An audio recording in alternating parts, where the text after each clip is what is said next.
रानी जी कमरिया बोले बोले बोले बोले रानी जी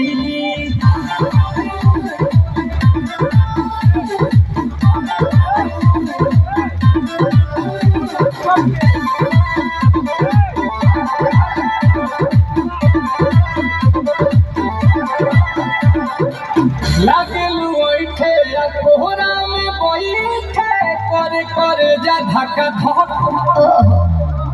कहेलू झूठे की जाला ना उठे होखेला हमारा तो सब सुनाया जी सैया दवा हमरे जी सैया फटाफट ला दो जाके हमरे जी सैया